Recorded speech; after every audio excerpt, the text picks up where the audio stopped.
السلام علیکم دوستو جیسے کہ آپ کو معلوم ہے کہ ہم اپنے اس پروگرام کے میں جو ہے مختلف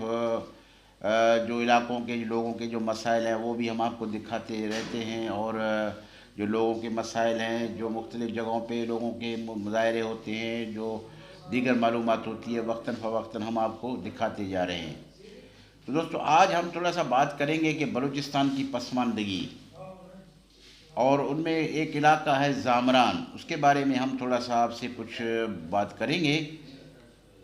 دوستو ویسے تو اگر ہم بلوچستان کی بات کریں تو پورا بلوچستان پسماندہ ایک علاقہ ہے، جس کو جان بوجھ کر جو ہے وہ پسماندہ رکھا گیا ہے۔ اگر ہم خاص طور پر بات کریں تو مکران ڈویژن کا علاقہ ہے، وہاں کا تربت کیچ، کیچ کا تحصیل بلیدہ، اور بلیدہ کا ایک جو ہے وہ جگہ ہے زامران۔ اب زامران کا علاقہ جو ہے یہ تقریباً تربت سے 85 کلومیٹر ہے، اور جو ہے بلیدہ سے تقریباً 35 کلومیٹر کے فاصلے پر ہے۔ تو وہاں کا حالت یہ ہے کہ وہاں روڈ رستے کا تو کوئی سوال ہی پیدا نہیں ہوتا، تو وہاں ہے ہی نہیں۔ اگر خدا نخواستہ کوئی بندہ بیمار ہو جائے، اس کو ہسپتال تک لے جانا ہو تو اس کے لیے تقریباً جو ہے زامران سے بلیدہ تک یا تربت تک جو ہے 6-7 گھنٹے تک تقریباً لگ جاتے ہیں، جو کہ اگر خدا نخواستہ ایمرجنسی کی حالت ہو تو وہ مریض جو ہے ہسپتال نہیں پہنچتا بلکہ راستے میں دم توڑ دیتا ہے۔ یا اگر برسات کا سیزن ہو، بارشوں کا سیزن ہو، تو اس وقت بھی جو ہے لوگ تو یہ سوچ بھی نہیں سکتے کہ ہم اپنے بندے کو ہسپتال لے جائیں۔ اور اسی طریقے سے وہاں پہ بجلی کا تو نام و نشان تک نہیں ہے۔ 2002 میں وہاں پہ بجلی کا ایک گرڈ اسٹیشن اس پر کام شروع ہوا تھا، جو تاحال ابھی تک جو ہے وہ نامکمل ہے، بلکہ ادھورا پڑا ہوا ہے، بلکہ ابھی تو اس کے پلر بھی شاید لوگ اٹھا کر لے گئے ہیں۔ اس کے علاوہ وہاں کے اسکول جو ہیں یہ تقریباً 2002 میں شہید ایوب بلیدی اور مولانا عبدالحق کے زمانے میں جو کام کیے گئے تھے، وہ اسکول اس زمانے میں کی ہیں، ابھی تک موجود ہیں، لیکن ابھی بھی وہ تقریباً کھنڈر بنتے جا رہے ہیں، اور یہ تیزی سے جو ہے وہ گرتے ہوئے جا رہے ہیں۔ تو اس وقت وہاں کی یہ صورت، اس کے بعد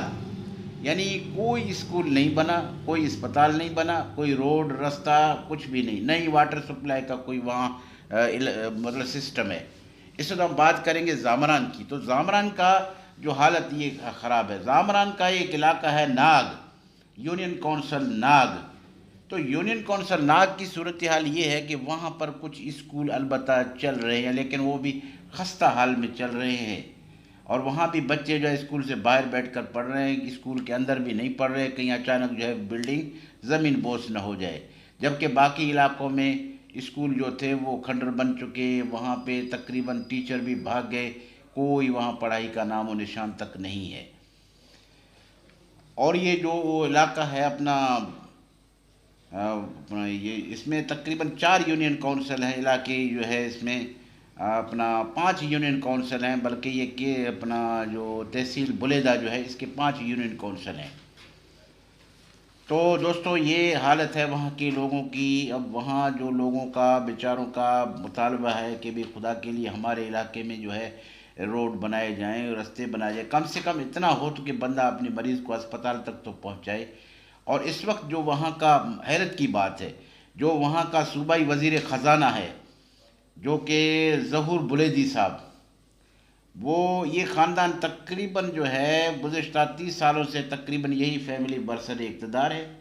اور وہاں پر جو ہے لوگوں کے مسائل ابھی تک حل نہیں ہوئے، جو کہ بہت افسوس کی بات ہے اور باعث شرم کی بات ہے کہ جب ایک منسٹر جو کہ وہ اس علاقے کا ہے،